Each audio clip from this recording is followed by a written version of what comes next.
Kuya, pwede makikihinaan yung music. May kausap lang ako sa phone, please. Hello? Ito kasing music ni Kuya, ang ingay, puro pampasko. Ay, may pinapatapos lang sa akin si boss na isang article patungkol dun sa isang Christmas kantata sa isang church. Ha? Hello? Di kita marinig. Choppy. Hello?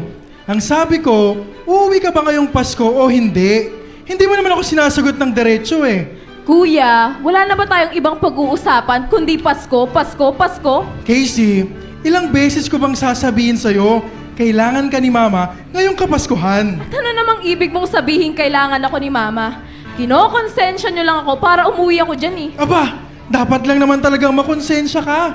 Ilang taon mo na kaya hindi dinadalaw ang bahalo nating ina? Ang OA mo naman, Kuya. At kailangan pa talagang banggitin yung pagiging byuda ni Mama? Ano, para lang mahabag ako? Nung isang buwan, di ba sabi mo hindi ka makakauwi ng birthday niya? Kaya ang promise mo, sa Pasko na lang. Kaya sinabi ko kay Mama. Bakit mo kasi sinabi? Nagmamagandang loob lang naman ako. Wow ha, kasalanan ko pa talaga? Hay nako, Kuya. Bahala ka dyan. Basta hindi ako uwi sa bahay. Casey, Ay, ito na naman tayo eh. Lagi-lagi na lang pinag-uusapan. Casey, Basta, bahala ka. Kahit ano pang sabihin mo, hindi na ako uuwi dyan sa bahay. Ayoko, kahit bayaran mo pa ako. ganito na lang Casey. Bakit kaya hindi ka muna dumaan dito sa bahay tapos... Hindi na nga. Ayoko nga. Siya, sige na. Magsisimula na yung choir. Sabihin mo na lang, hindi na ako makakauwi dyan. Masyado pa ako maraming ginagawa. Bye.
Casey? Miss Casey, come here. Sorry po, boss. Sobrang traffic po kasi. Lagi ka naman talagang late eh. Anyway, puka muna. Alam kong sobrang busy ka, kaya dediretsuhin na kita. Nabasa ko na yung article mo tungkol sa Our Messiah's Birth. Sabi ko sa inyo, boring yung show na yun eh. Hindi yun basta show lang. Yun ay isang Christmas kantata featuring some of the most renowned instrumentalists of our time. And I pointed that out in a witty and ironic way. Anong witty and ironic? Baka cheeky and sarcastic ka mo ayon sa ating mga readers. Kung alam mo lang ilang reklamo na nare-receive natin. Pero, Casey, boss, guys, okay po, babawasan ko na yung sarcasm. Yung ibigay nyo naman kasi sa akin, yung malaman naman, yung masarap gawa ng write-ups. tamang-tama. Kaya kita pinatawag ngayon dahil bibigyan kita ng special assignment. Yun naman pala eh. Don't tell me, papupuntahin niya ako sa Malacanang or sa Senate hearing about the alleged corruption of a certain department or yung sa... It's the Christmas issue. Ha? Christmas Eve special. Full article, front page. Pero... No! Full page article about Christmas. Gawin mong warm and cozy. Paskong pamilyang Pilipino. PPP. P. Pambihira. O kaya, what is the true meaning of Christmas? Boss, bakit sa akin pa? Sa iba na lang. O pwede ding Christmas carols and their amazing backstory. Basta, ikaw nang bahala. Alam mo naman ngayong season, hype na hype sa Christmas. Pero, dapat, Casey, merry and bright. Pero boss, di ko forte ang merry and bright. Remember, huling pagkakataon mo na to para makabawi, Casey. Uulitin ko ha, merry and bright. Yes, boss. Merry and bright. What if umuwi ka kaya muna sa inyo and enjoy the Christmas season? Panigurado makakuha ka ng inspiration doon. Di ba nga nakwento mo dati na ang mama mo ay napaka-excited at busy-busy sa inyong simbahan tuwing dumarating ang Kapaskuhan? Naku, boss. Sinabi mo pa.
Excited na ako. Pauwi na si Casey. Ha? Sino namang may sabi, ma? Kakasabi niya lang sa akin nung isang araw, hindi nga daw siya uuwi. Baka nagkamali lang siya ng sabi sa'yo. Kanila lang kausap ko siya. Pauwi na daw siya. Ma, maliwanag ang usapan namin. Ayaw nga daw niyang umuwi. Surprise! Nandito na ako!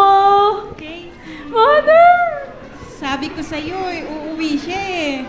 Dumating na ang alibughang anak. Steven, di ba napakasaya na nandito na si Casey? Oo naman, ma. Ang saya-saya. Kuya naman, I miss you too. Ang saya ko, anak, na nandito ka na. Inayos ko na at nilinis yung kwarto mo. At binili ko na rin yung paborito mong kape at yung mga gustong-gusto mong Ay, kakanin. dumating na ang alibughang anak. At Alden, di ba napakasaya at narito na si Casey? Oo naman. Oh, sige. Aalis na ako. Maiwan ko na kayo, mga anak. Kasi may hinihintay na nila ako. Oh, saan po kayo pupunta, Ma? May practice kami sa church para sa nalalapit na Christmas kantata. Ginagawa niyo pa rin pala yan, taon-taon? Casey naman, alam ko naman ang damdamin mo para doon.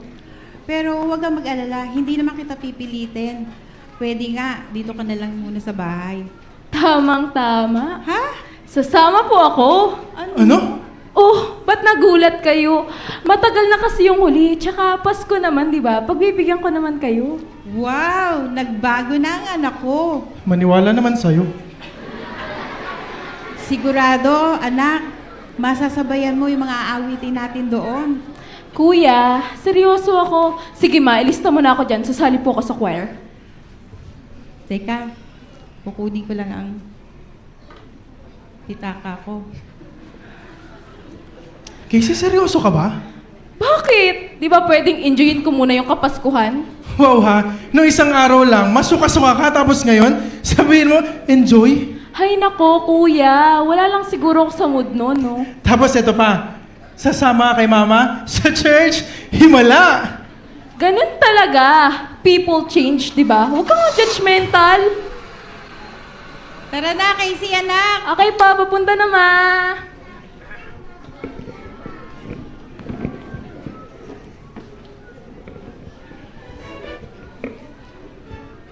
Ang unang awitin ay Wexford Carol. Naalala mo pa ba yun, anak? Hindi na po masyado eh. Saan nga ulit tungkol yun, ma?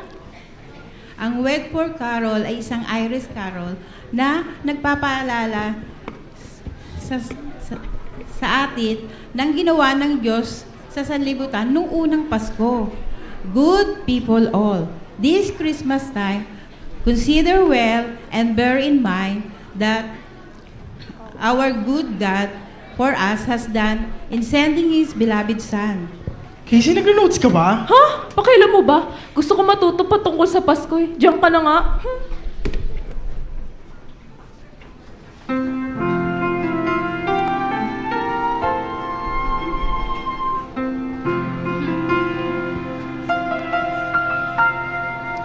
Good people all this Christmas time, consider well and bear in mind what our good God for us has done in sending His beloved Son.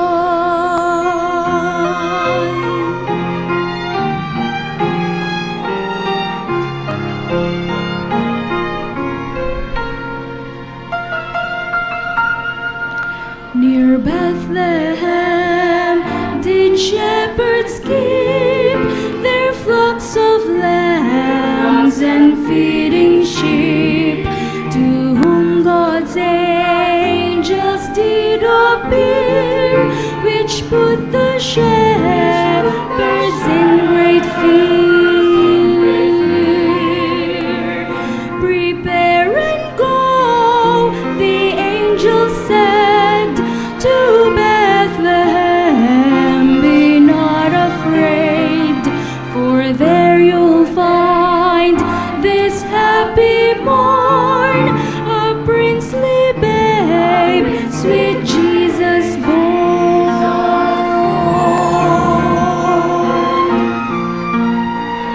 With thankful heart and joyful mind, the shepherds went the babe to find, and as God's angel had foretold, they did our Savior Christ behold. Within a manger He was laid, and by His side the Virgin Maid, attending on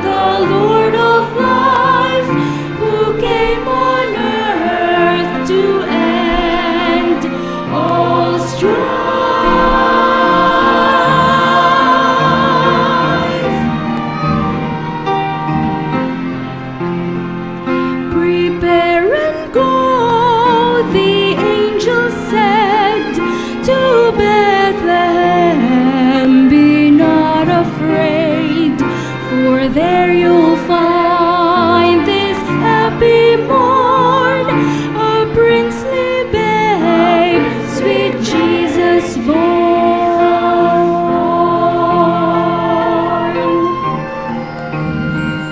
A princely babe, sweet Jesus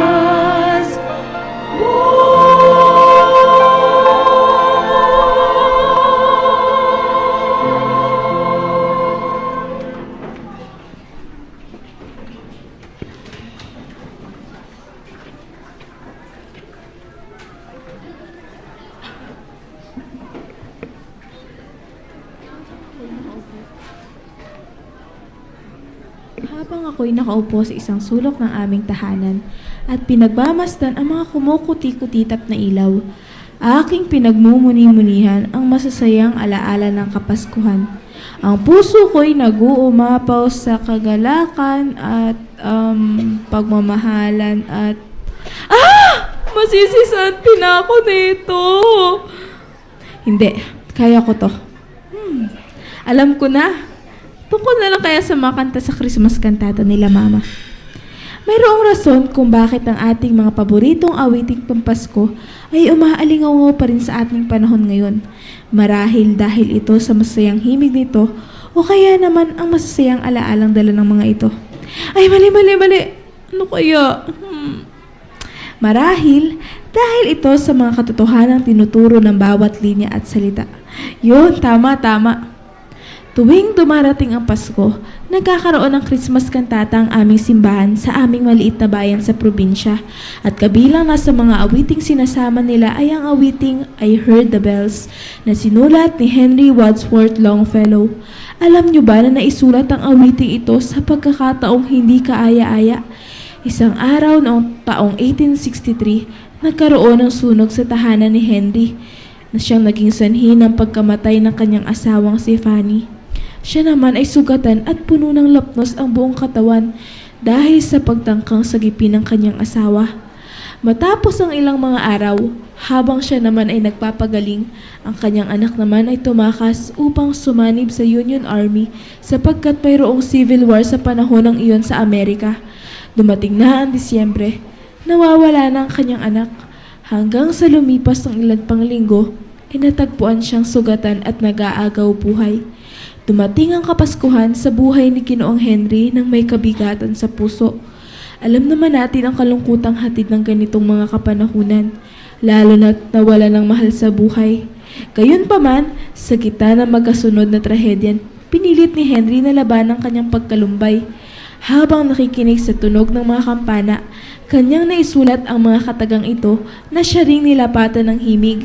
Then peal the bells more loud and deep. God is not dead, nor doth he sleep. The wrong shall fail, the right prevail with peace on earth, goodwill to men. God is not dead, nor doth he sleep. Buhay ang Diyos, hindi siya natutulog.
Alam mo ba, anak?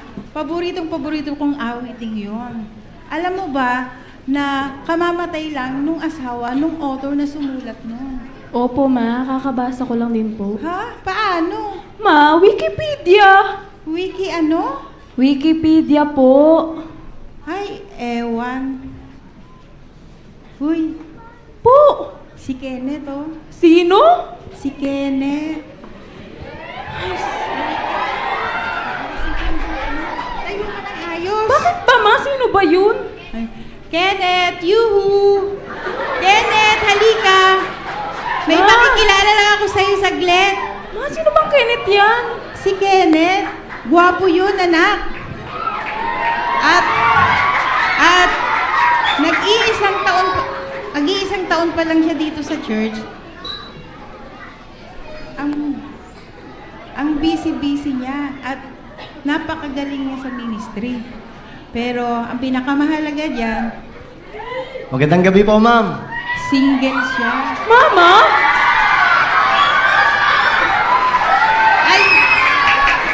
Ay, teka. Iwanan ko muna kayo saglit. May nakalimutan lang ako. Oh.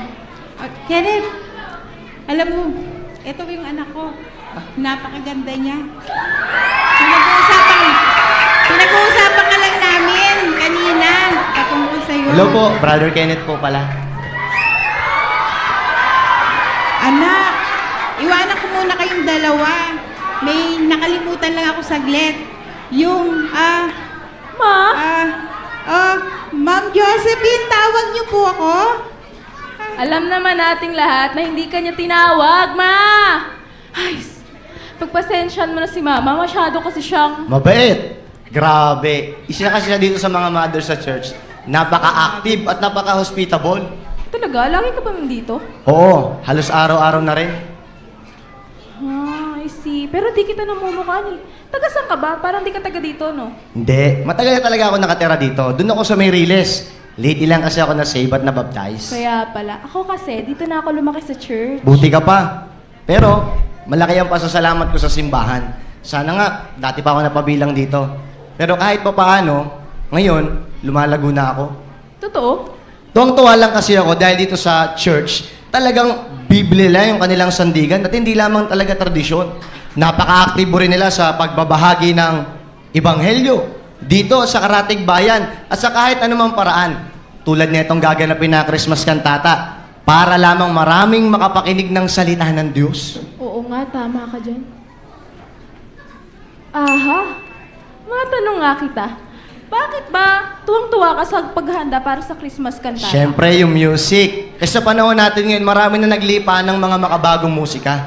Pero itong mga makalumang awiting pang Pasko, kahit matagal ko na ito na pakikinggan, ngayon ko lang lubusan na unawaan ang mga mensahe nito. Aha. Sige, tapos ano pa? Napakamalaman ang mga mensahe ng mga lyrics ito at mabibigat din. For example, Hail the heaven-born Prince of Peace. Hail the Son of Righteousness. Light and life to all He brings. Risen with healings in His wings. Might delay His glory by. Born that man no more may die. Born to raise the sons of earth. born to give them second birth.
Hello po?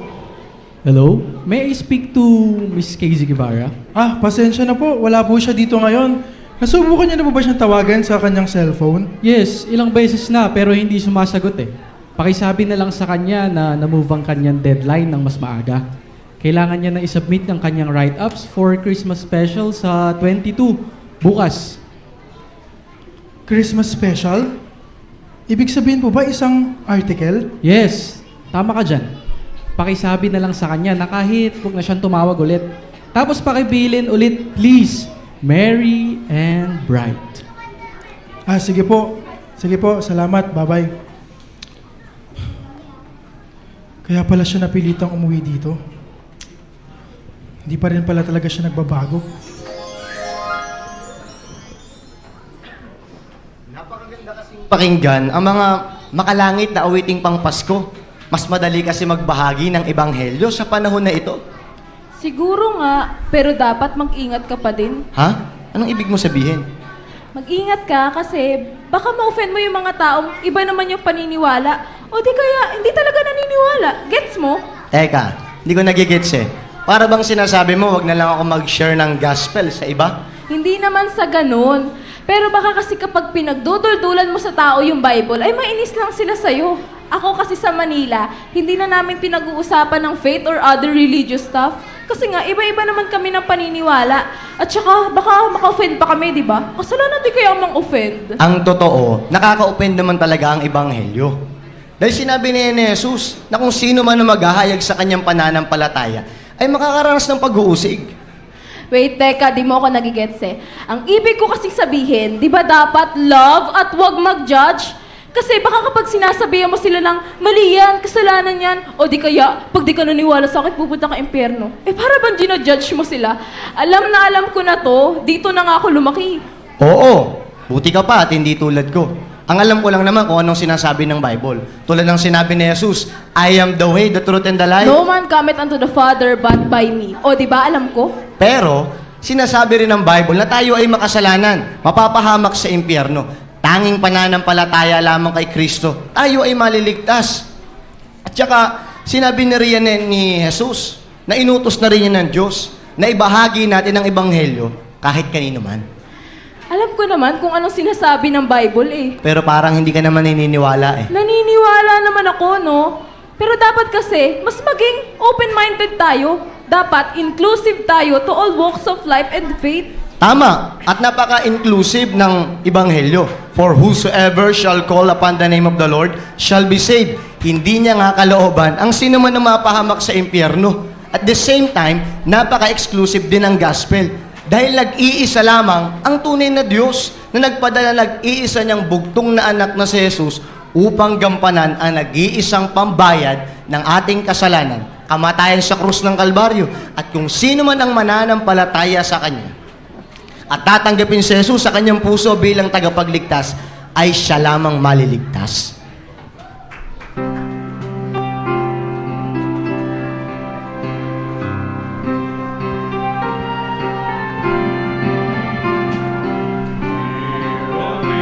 Israel, the Lord our God is one Lord. He chose and called you out, a people for His own. One way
Casey, ikaw na ba yan? Opo, ma.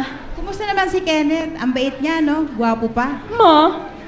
Sabi ko sa iyo, bagay kayo eh. Kanina lang nakita ko kayo, ang lalim-lalim ng pinag-uusapan nyo. Parang close na kayo agad.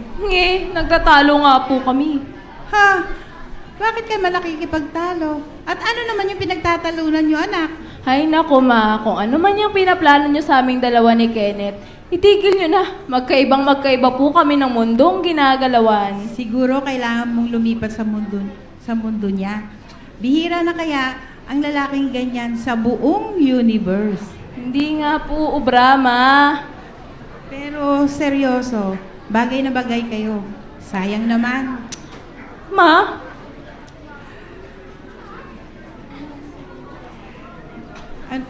Ano ba kasing pinagtatalunan nyo kanina?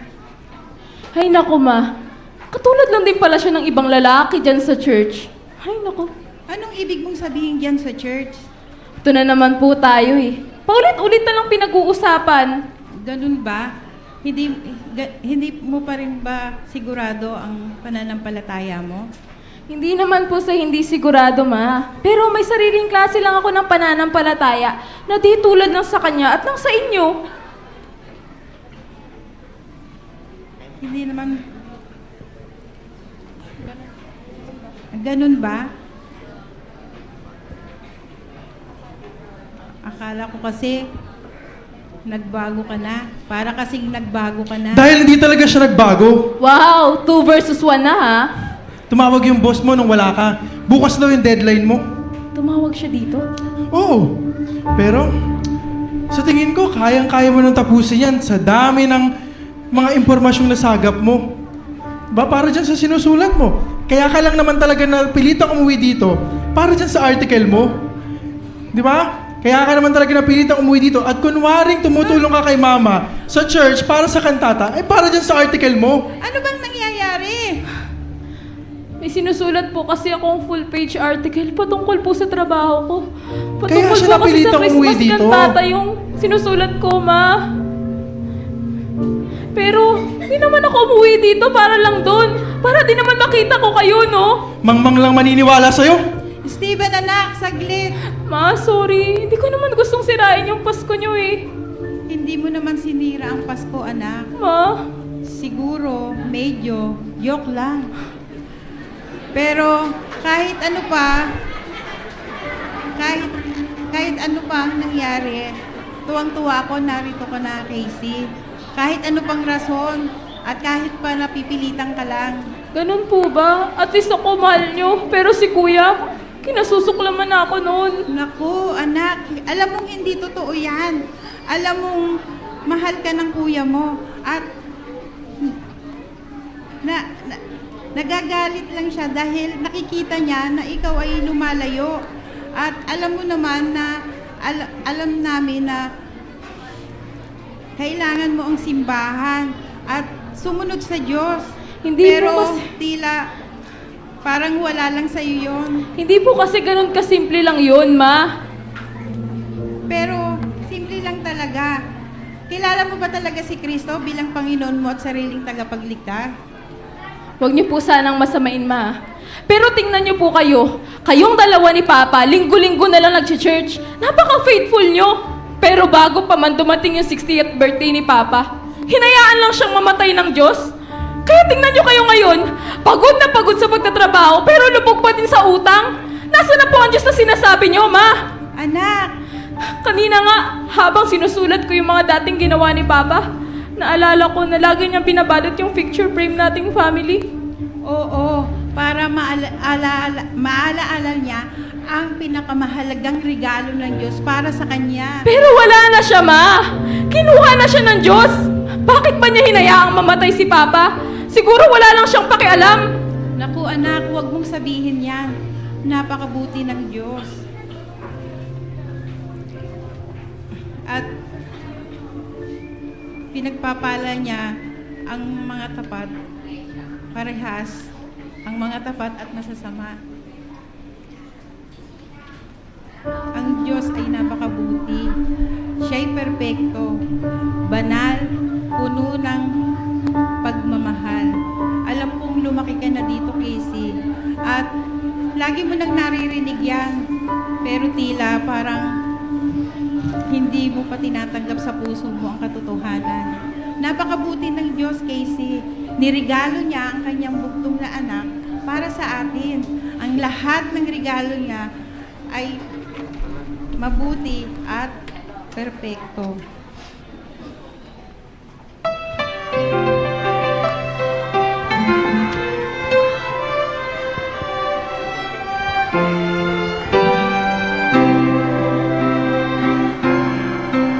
For the Lord our song is a song and shield. He reigns immortal bright, and the darkness cannot abide in Him. We know our God is light, giving grace and glory to every child. In whom He takes delight. Trust and know good thing will the Lord withhold from them that walk upright. Every good and perfect gift comes down from the Father of lights, who remains unchanged forever reigns, who makes His face to shine upon His child.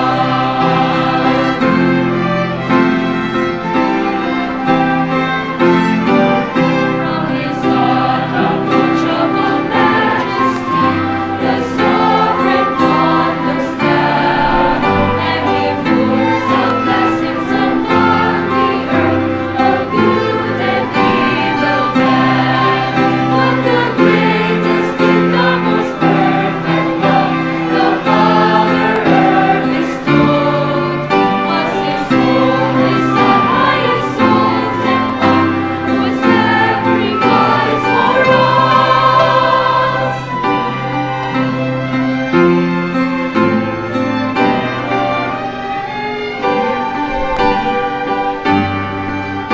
a living God who has richly blessed, supplying every need. Freely give to all as you have received. Be known by your good deeds. When His giving answer restores with grace, lift up our God of all. Let your light so shine in this darkest world, reflect your Father's love. Every good and perfect gift comes down from the Father of lights, who remains unchanged forever reigns, who makes His face to shine upon His child. Who makes His face to shine upon His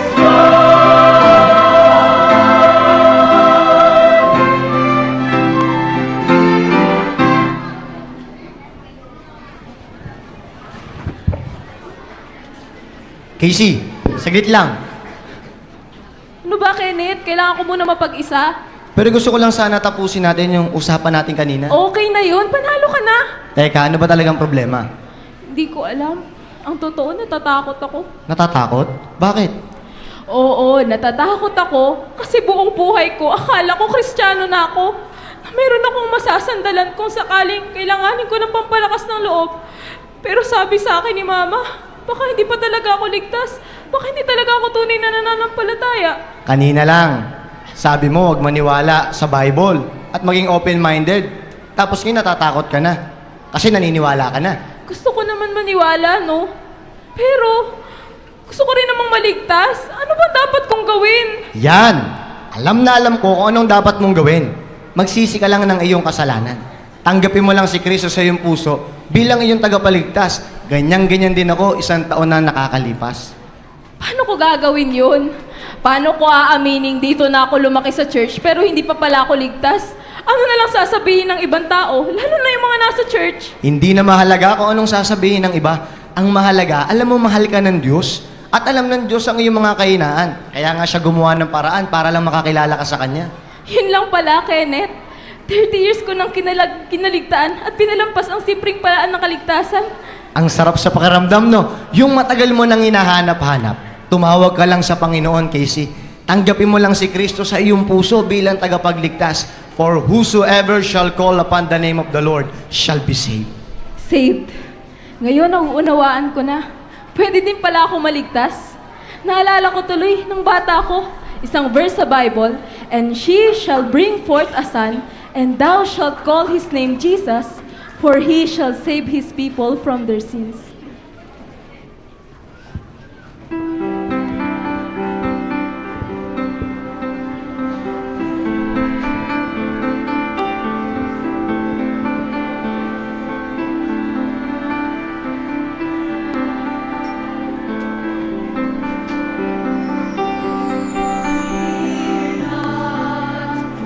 For I bring you good news of great joy, of great joy.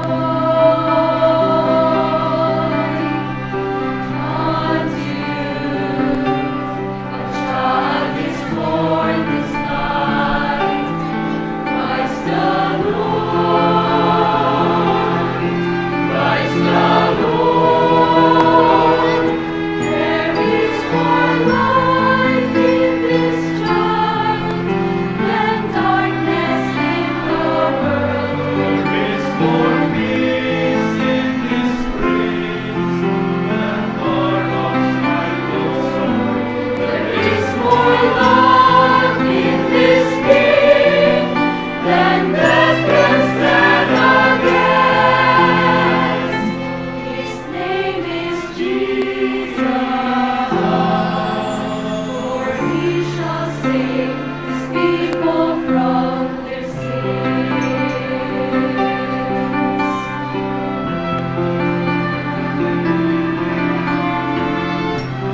Fear not, the Father sent his Son, sent his Son. Fear not, the promised Messiah, he has come, he has come. Fear not, though you sit in darkness, there is light, there is Fear not, the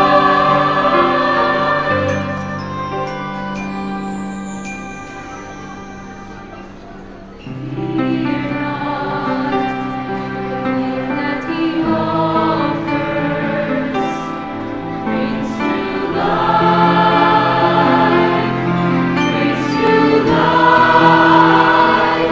There is more light in this child than darkness in the world. There is more peace in this breeze than far off strife or sword. There is more love in this King than death can stand against. His name is Jesus, for he shall save his people from their sins.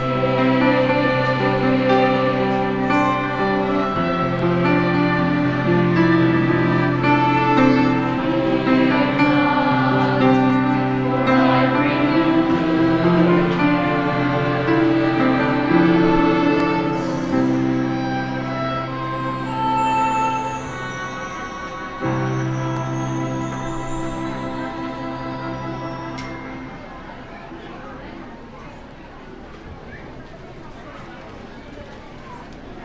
Ma!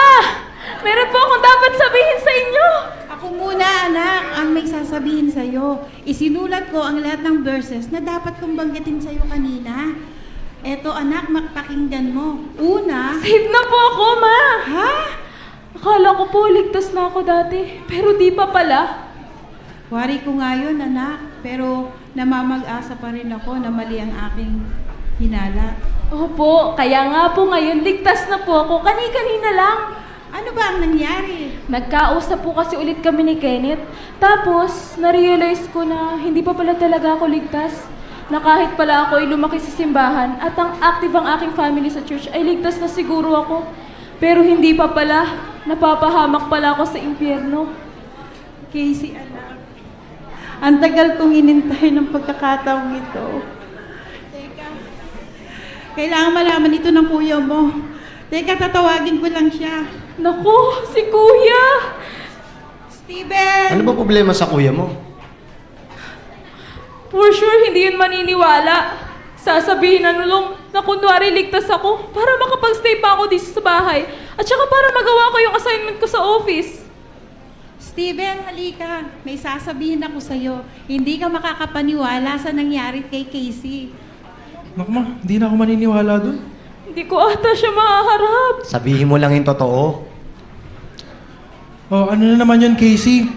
Ano na naman yung peking istorya ang ikukwento mo? Kuya, kanina lang, nagdesisyon na akong totoong manampalataya sa Diyos na si Kristo Jesus ay namatay para bayaran ng aking kasalanan at na kailangan ko ng tagapagligtas para bayaran ng aking kasalanan. Basta parang ganun. Casey, amen! Ha? Di ka galit? Bakit naman ako magagalit? Hindi ba dapat pinagdiriwang natin ang araw na ito? Ang tagal-tagal ko nang pinagpe-pray na dumating ang araw na ito. Pinagpe-pray mo ako? Ako din, anak. Akala ko kasi parang yung sa alibughang anak na magagalit yung kuya eh. Hindi ako pa mismo ang kakatay sa pinatabang baka. Excuse me po, time check lang po. Mag-start na po yung ating Christmas kantata. Okay, tara na mga anak. Oh, kasama ka ba, Casey? Siyempre naman.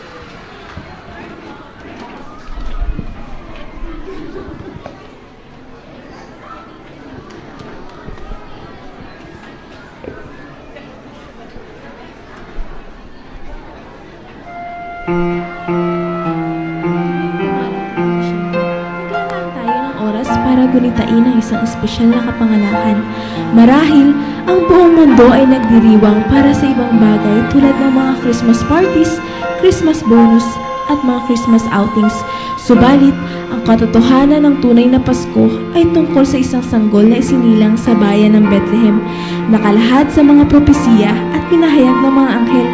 Maraming ngalan, Emmanuel, Jesus, ang kordero ng Diyos, ang hari ng mga hari, ang Panginoon ng mga Panginoon, ang daan, ang katotohanan at ang buhay. Ngayong Kapaskuhan, naway ating sambahin si Jesus na siyang iniwan ang kalwalhatian ng langit upang bumaba sa lupa at mamatay sa krus ng Kalbaryo para bayaran ang ating mga kasalanan. Halina, mga minamahal, halina mga mananampalataya, ating sabay-sabay awitin, kasama ang mga anghel at mga ligtas sa langit, ang awit ng pagsamba sa ating tagapagligtas na si Jesus, ang ating Panginoon.